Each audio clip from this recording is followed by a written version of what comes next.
चिलचिलाती गर्मी में किरण रसोई में चावल धोते हुए पसीने से भीगी पड़ी थी। इस गर्मी ने तो कसम से भूचाल मचा कर रख दिया। पानी भी लावे जितना खौल रहा है। चावल धोने में ऐसा लग रहा है जैसे मेरे हाथों में छाले पड़ गए।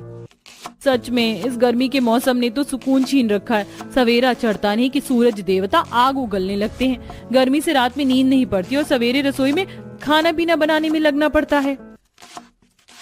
पांचों बहू गर्मी में रसोई के काम में जुटी थी। तभी पानी का अभाव देखकर बबीता बोलती है, किरण, चावल का धोया हुआ पानी फेंकना मत, मैं उसे सब्जी धोने में इस्तेमाल करूंगी। अरे बबीता जेठानी जी, चावल के धोवन पानी से तरकारी किस लिए धोएंगी? और एक पानी की धुलाई में घुइयां थोड़ी ना साफ होगा। और कोई चारा भी तो नहीं है पुलवा। रसोड़े में चुल्लू भर पानी भी नहीं है। जो पानी था उसे खाना पीना बनाने में इस्तेमाल कर दिया। और ये अरबी भी मिट्टी वाली किन है। नदी भी तो कितनी कोसों दूर है। कोई नहीं, गागर मटकी दीजिए, हम नदी पर से पानी ढोकर लाते हैं। मैं भी तुम्हारे साथ पानी भरने नदी पर चलती हूँ। इसी बहाने पेड़ पौधों की थोड़ी ठंडी शुद्ध हवा शरीर में लग जाएगी। मंजरी और फुलवा दोनों खाली मटकी उठाकर नदी पर जाने लगती हैं। तभी सास कलावती कहती है, अरे बहू, तुम दोनों नदी पर जा रही हो ना, तो जंगल से दातून भी तोड़ कर ले आना। एक भी दातून नहीं है कि मुंह धो सकूं। और अगर सूखी लकड़ियां मिल जाए तो बटोर कर ले आना। शाम को ईंधन लाने के लिए जंगल नहीं जाना पड़ेगा। ठीक है बड़ी जेठानी जी। गरीब कलावती अपने 5 बेटे, बहू, पोते पोती के साथ पुराने किराए के मकान में रहती थी। पूरे परिवार को भयंकर गर्मी का प्रकोप झेलना पड़ता, जिसका कारण रसोई और घर पर पक्की छत नहीं थी, बल्कि टीन की छत थी, जो कि गर्मी में काफी तपती थी। इस गर्मी में तो मौसम में आग लगा रखी है। जमीन भी जलते कोयले जितनी सुलग रही है। ये गर्मी का मौसम केवल अमीरों के लिए ही सुकून भरा है, जिनके घर में एसी, कूलर, फ्रिज सब कुछ लगा।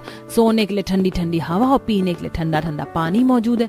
हमारे लिए तो गर्मी का मई जून का महीना पानी के बिना काटना कितना भारी पड़ता है। सर्दी में तो फिर भी सप्लाई का पानी आ जाता है। बातचीत करते हुए दोनों बहू नदी पर आ जाती हैं, जहाँ काफी ज्यादा ठंडा सुकून और शांत वातावरण था।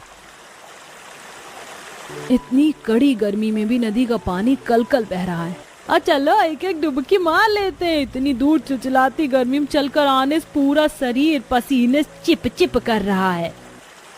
दोनों बहू नदी के ठंडे ठंडे पानी में छबक छबक के नहाती हैं। तभी मंजरी को नदी के बीचों बीच एक सुंदर सा हंस बैठा हुआ दिखाई देता है।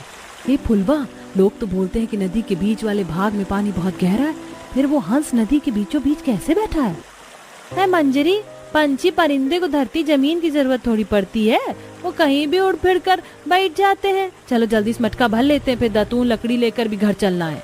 पानी लेकर दोनों बहू जंगल में आती हैं, जहाँ किसी सदाबहार वन की तरह पेड़ पौधे झमाझम झूमकर हवा प्रदान कर रहे थे। कुछ लकड़ी का काटने छायादार पेड़ों के नीचे बैठकर हवा खा रहे थे। ये देखो पुलवा, इस बांस की पेड़ से कितनी सारी नई नई पचखियां और टहनी निकली हैं। इसका दातून करना दांत के लिए बहुत लाभकारी होता है। दांत में मजबूती आती है और ब्रश मंजन खरीदने के पैसे भी बचेंगे। अरे वाह, तुम्हारा खोपड़िया का धांसू जुगाड़ है। देखो कितने सारे नारियल के सूखे पत्ते गिरे हुए हैं। इसे काफी अच्छी आंच लहकती। इसके पत्ते भी कितनी झाड़ीदार और मोटे हैं। एक पत्ता झोंक कर एक टाइम का खाना पीना बन जाएगा। दोनों जुगाड़ू बहू जंगल से सूखे पत्ते, लकड़ी, दातून, पानी लेकर घर आती हैं, जहाँ मकानदार चेतन लाल आया हुआ था। अरे मैंने तो तुम जैसे भूखे नंगे परिवार वालों को अपना मकान देकर अपने पैर पर कुल्हाड़ी मार ली। हर बार का धंधा पानी बना रखा है, कभी किराया टाइम पर नहीं देना होता। चेतन लाल जी, आप तो हमारे गरीब परिवार वालों को ऐसे खरी खोटी सुना रहे हैं जैसे हम आपका किराया खाकर भाग गए हैं। ऐसे कैसे किराया खाकर भाग जाओगे? चेतन लाल नाम है मेरा। गर्दन पर चढ़कर किराया निकलवाना और वसूलना आता है मुझे अच्छे से। या तो 2 दिन के अंदर मेरा किराया भरो या मकान खाली करो। अकड़ू मकान मालिक पांचों बहू के परिवार को घर खाली करने का धमकी देकर चला जाता है। तभी राजू पिंकी रोने लगते हैं। पापा, चाची, दादी, क्या खड़ूस मकान वाले अंकल हम सबको घर से निकाल देंगे। इतनी गर्मी में हम कहाँ जाएंगे? फिर नानी के घर? नहीं राजू, नानी के घर में माँ हमको रहने नहीं देगी। अब हम लोगों को रोड पर ही रहना पड़ेगा, जैसे गरीब लोग रहते हैं। बेचारे दोनों मासूम बच्चों के अंदर घर से बेघर हो जाने का ख्याल बस जाता है, जिसे देखकर सब रो पड़ते हैं। क्या फायदा हम 5 भाइयों का होने का, खून पसीना एक करके भी आज तक हम अपने परिवार वालों को न तो ढंग से खर्चा चला पा रहे हैं और न ही थोड़ी जमीन खरीद सके कि छोटा मोटा घर बनवा लेते। लखन भैया, बेरोजगारी इतनी ज्यादा बढ़ गई है कि गरीबों की संख्या बढ़ती जा रही है और काम की मार मारी है। चेतन लाल को तो फिर भी हम लेट सेट किराया दे देते हैं, मगर कहीं और रूम देखेंगे तो एडवांस देना पड़ेगा और हमारे पास तो एक फूटी कौड़ी तक नहीं है। आप सब इतनी चिंता क्यों कर रहे हैं? अरे यहाँ भी हम किराया भर कर रह रहे हैं, पानी की सुख सुविधा भी नहीं है, गर्मी में कितनी दिक्कत परेशानी होती है और इस रसोई घर की छत भी टीन की है, कितनी ज्यादा तपती है, रसोई में रहा नहीं जाता।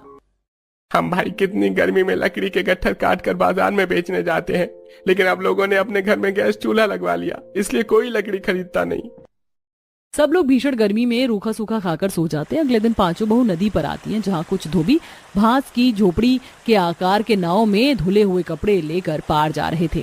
देखो जरा इन धोबियों ने बांस का कितना टिकाऊ मजबूत नाव बना रखा है और ये पानी पर कितने अच्छे से तैर रहा है।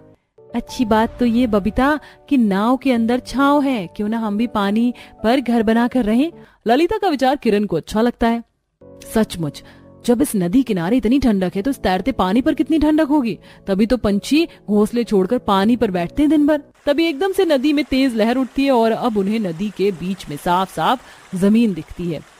वो देखो, इस गहरी पानी वाली नदी के बीच में सूखी जमीन है, हम वहाँ पर अपना घर बसा सकते हैं। वैसे भी 2 दिन के अंदर हमें घर खाली करना पड़ेगा, अभी दूसरा घर हमारे पतियों ने ढूंढा भी नहीं है। अब यही एक चारा बचा है गर्मी से बचाव करने का। पांचों बहू घर लौटकर इस बारे में अपने पतियों को बताती हैं और सब जरूरत का सामान लेकर नदी किनारे आते हैं। इस नदी का पानी काफी गहरा है, हमें उसे सूखे स्थान तक पहुंचने के लिए नाव चाहिए होगा। इस जंगल में कितना सारा बांस का पेड़ है, हम इसी से अपने लिए एक नाव बना लेते हैं।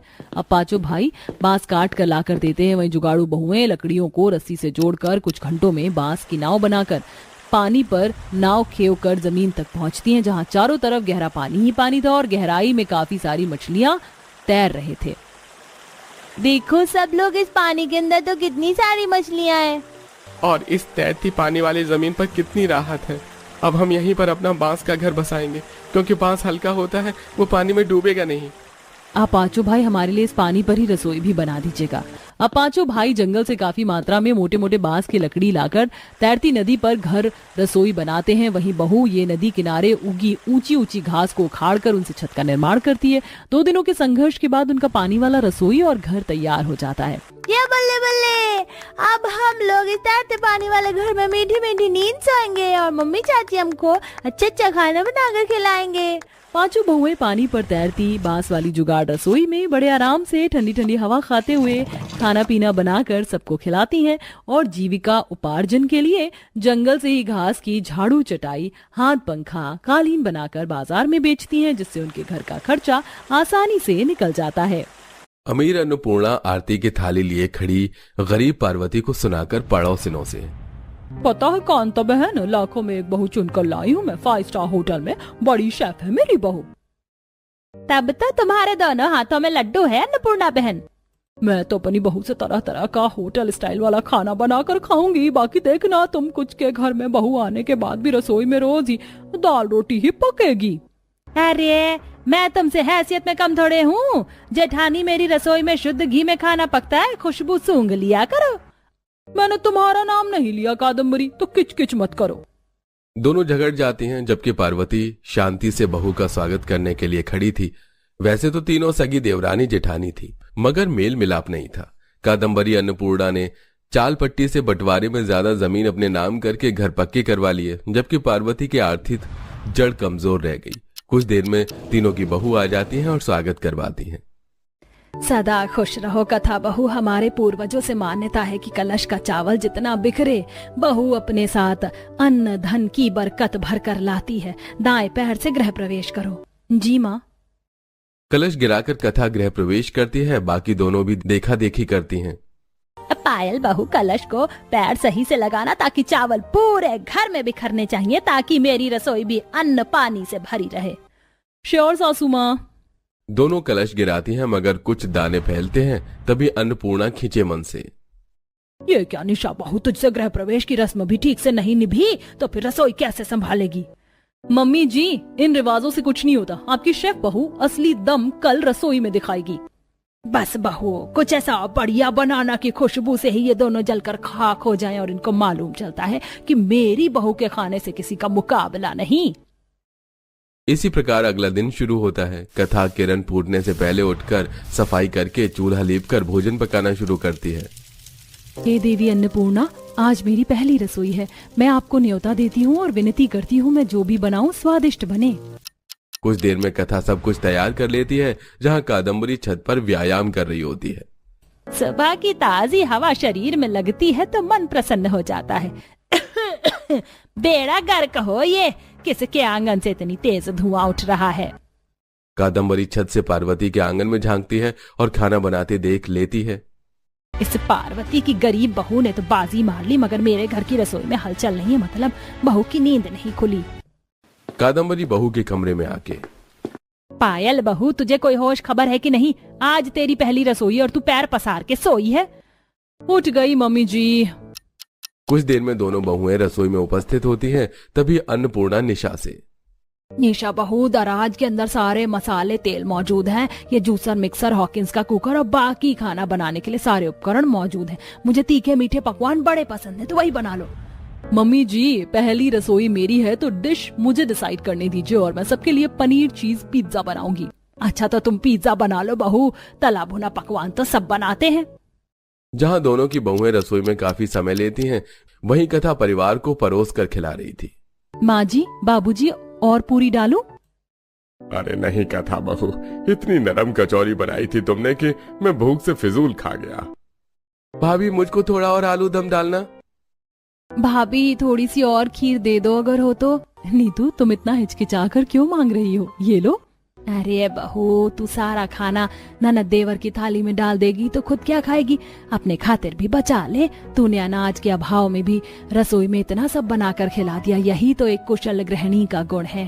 क्या नेग चाहिए तुझे? माँ जी, मैंने बाकी के दोनों परिवारों के लिए भी अपनी रसोई में खाना पीना बनाया था, तो क्या मैं उनके घर दे आऊं?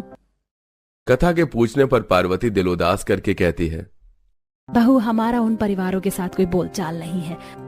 बायना लेना देना भी नहीं चलता है। पार्वती, अगर बहू की इच्छा है तो जाने दो, है तो हम एक ही परिवार।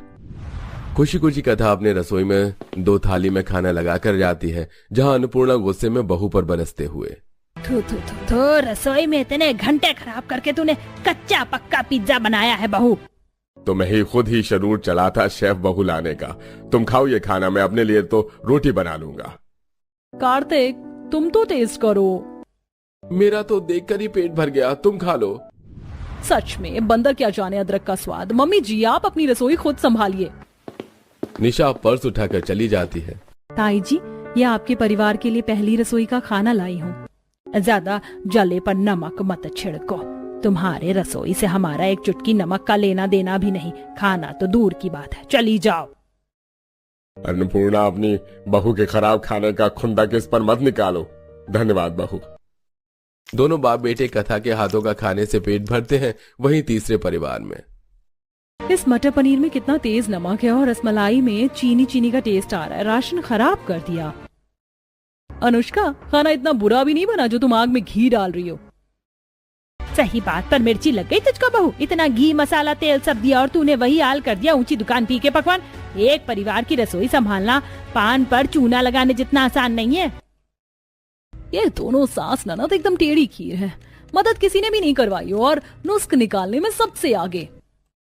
इसी तरह तीनों परिवारों में अलग अलग चूल्हा जल रहा था, जहां रसोई में भर भर के राशन होने के बावजूद भी 2 परिवार अच्छा खाने के लिए तरस रहे थे। वहीं कथा अपने पूरे परिवार को खुले आंगन में बिठाकर पंखा करते हुए खिला रही थी। क्या बढ़िया दही जमाई है तुमने, ऊपर से चूल्हे की रोटी, खाकर मन खुश हो गया। अरे सच में कथा बहू, जब से रसोई में तेरा हाथ पड़ा है, थोड़ी कमाई में भी घर कितने अच्छे से चल रहा है। बाबूजी, ये तो अन्नपूर्णा देवी की दया है जो कभी खाना नहीं घटता। संतोष होना सबसे आवश्यक है। सभी के खाने पर से बहू सबको पक्के आम काट कर देती है। ये लीजिए सब लोग, मीठा मीठा दशहरी आम खाइए। मगर बहू आम तो बड़े महंगे भाव के हो रहे हैं, तू कहाँ से खरीद लाई? माँ जी, मनोहर जी मुझे जो घर खर्च और साग सब्जी लाने के पैसे देते हैं, बस पैदल जाकर रिक्शे का पैसा बचा लेती हूँ, शरीर भी ठीक रहता है। बहू मैं तो भगवान का धन्यवाद करती हूँ जो तुझ जैसी तुलसी समझदार गृहिणी मेरे परिवार में दी है। जहां कथा कम कमाई में भी रसोई अच्छे से चला रही थी, वहीं बाकी दोनों बहुएं किचन की जिम्मेदारियों से कतराती परिवार में भी कलेश छाया रहता।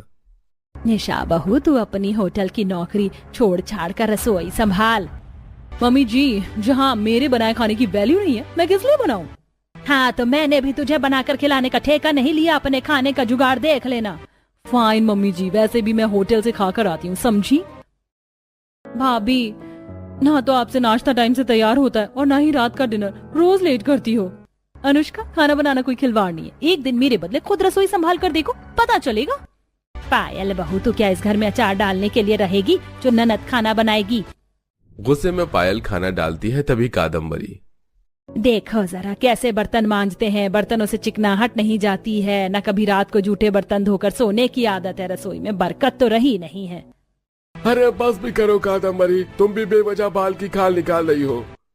केशव जी, आप बीच में कबाब में हड्डी मत बनिए। अरे जाकर देखो एक बार उस पार्वती के घर में उसकी बहू कितनी कामकाजी और फुर्तीली है। सुबह 5 बजे से जाग कर रसोई की जिम्मेदारी में लग जाती है, कभी जूठे बर्तन आंगन में छोड़कर नहीं सोती। मम्मी जी, बातों का मोर्चा निकालना तो कोई आपसे सीखे। कथा की सास ननद उसका हाथ बटाती है, बहू पर सब थोप नहीं देती है। मैं तो कोसती हूँ, किस खानदान में शादी हो गई, आपसे अच्छा उनका परिवार है। अब मैं अपना चूल्हा रसोई अलग करूंगी। देखा, आखिरकार तूने अपने लक्षण दिखा ही दिए। ना बहू की तू घर तोड़ने वाली है। दोनों सास बहू में झगड़ा बढ़ जाता है, तभी पार्वती का परिवार आता है। ताई जी, पायल शांत हो जाइए, परिवार में थोड़ा बहुत मनमुटाव होता है। पायल बहू शांत हो जाओ, कादम्बरी जीजी तुम्हारी सास है, उनका तुम्हें बोलने का अधिकार है। घर की रसोई परिवार की एकता होती है। तुम अगर अलग बनाओगी खाओगी तो कितनी बातें उछलेंगी इस परिवार की। ठीक है चाची जी, मैं चूल्हा अलग नहीं करूंगी, लेकिन मेरी एक शर्त है, इस 3 परिवार का खाना पीना एक रसोई में बनेगा और एक ही जगह चूल्हा चलेगा। थोड़ा सोच विचार कर सबसे बड़ी अन्नपूर्णा कहती है, मैं तो तीनों परिवार की रसोई एक के लिए राजी हूँ। बनाओ आज से तीनों मिलजुल कर खाना। आखिर में तीनों परिवार की सास गिले शिकवे भूल कर एक रसोई कर लेती हैं, मगर तीनों परिवार का खाना एक रसोई में बनते देखकर पड़ोसनों को हजम नहीं होता है।